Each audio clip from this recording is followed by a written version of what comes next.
Before we get started, I want to let you all know my friend Wave Smash helped me do this review and he wanted a cameo. Say hi, Wave Smash. Hey, look at that, I'm a cameo.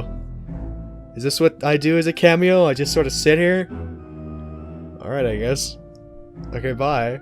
Hello and welcome to my review of Luigi's Mansion for 3DS. I haven't uploaded in a very long time and I hope I'll do more later on. Keep in mind this review will be spoilers near the end, but I will warn you beforehand. So let's get started. Luigi's Mansion 3DS is a remake of a game that was made for the GameCube in 2001. Luigi's brother Mario got kidnapped by King Boo, which many people believe to be Bowser's spirit. There are 4 acts, each more challenging than the last, and it's up to Luigi to save his big brother Mario. The game was met with generally positive reviews and with time became a classic. The controls are very different than what I'm usually used to and they feel very different to the GameCube version. There are different ways to move the Poltergust 3000, them being the C-Stick if you have a new 3DS, or the D-Pad, or the motion controls for all 3DS systems. There is also a Dark Moon flashlight option. It's totally optional and it can be changed in the pause menu. I prefer the original flashlight over the new flashlight. I prefer the original because it's a bit faster and a bit snappier, though I appreciate having the option. There are new motion controls for strafing. Just hold the B button and you can have it set to strafe or move regularly. Thankfully, they moved the map to the bottom screen instead of being forced to pause to see it, which is a nice change to the pacing of how you play. There are other little things like being able to check all the mini-bosses you've captured. You can also see how much money you have collected during the game. The overall look and feel of the remake is surprisingly high quality. The colors of the mansion have a more clear and pop to them. The lighting looks pretty okay as to be expected for the 3DS. The music makes you feel very immersed just like the original game. I just wish they would have put more music in to listen to. The Ghosts and Boos look pretty good for a game on the 3DS. They changed Luigi's model to the Dark Moon version, which looks fine, but I think they should have focused porting this game onto the Switch instead. Not only for the graphics, but for the far better controls. There are 4 amiibo you can use in the game. You have to talk to EGAD to use them. The amiibo you can use are Mario, Boo, Toad, and Luigi. The Mario amiibo will replace poison mushrooms and instead give you health mushrooms. This helps a lot when you fight the mini bosses. The Boo amiibo will give you a radar to find any Boos nearby.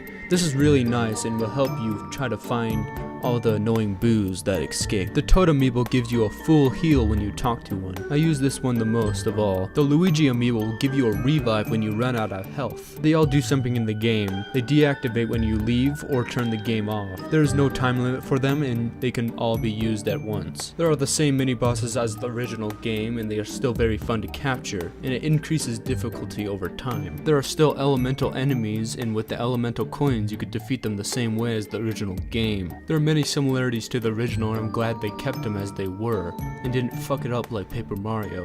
Speedy Spirits are still in the game and they are still in the same place as before, as well as the Golden Mouses. The Boos have the same names as before, though I wish they would have had different ones for them, but it's not really a big deal. There are still 50 Boos in total in the normal mansion as well as the hidden mansion. A Boo is in almost every room. After you beat the game, you get the hidden mansion mode difficulty. The amount of money collected per coin is roughly doubled. Hidden Mansion mode has Speedy Spirits but in different places than the original mode. In Hidden Mansion mode, the bosses have new attacks and the mini bosses do more damage, have more health, and are harder to capture. This goes as well to the normal enemies. Every time an enemy hits you, you lose to 6 to 9 coins, about double or triple the coins you lost in the regular mode. If the bosses are defeated in one attack, they reward you with a platinum picture in the gallery, which leads me to my next point. They have a new thing in the gallery called Boss Rush mode. You can get a better rank of picture in this mode, but only if you clear an act. There are new paintings called Platinum paintings. You have to get a perfect picture on the mini bosses in the Hidden Mansion mode difficulty. There is also a new painting for the Boos you've captured and you can read the original dialogue when you first encountered them. There's also paintings for normal enemies that are all in one picture, but you have to capture at least one of them before you can see them in the picture. You can also look at the previous rank of picture of the mini boss ghost and boss ghost you have captured, but only if you have a higher rank than bronze. When you beat the game, there is a picture for the mansion you have earned. Depending on how much money you have collected throughout the game, you'll get a different rank.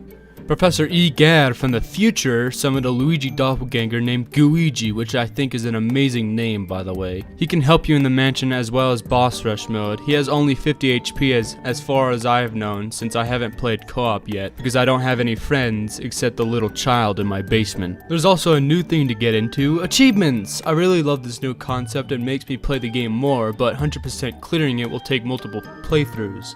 They as well get harder and harder over time. You can also play Hidden Mansion mode on the same file and it will carry the achievements and progress over to the other file.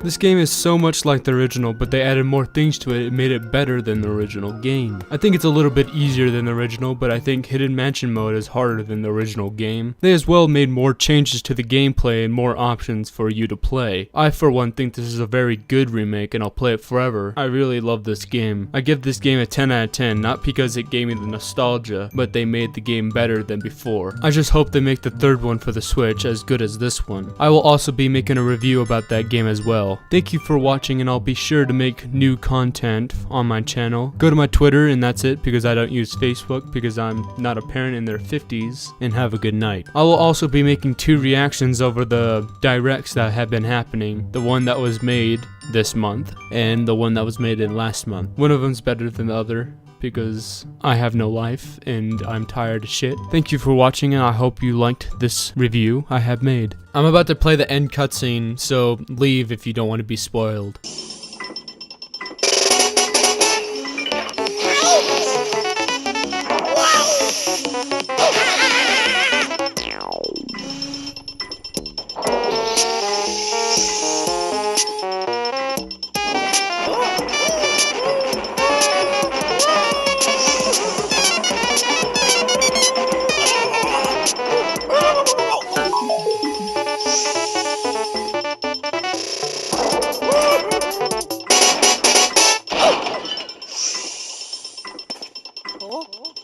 Mario?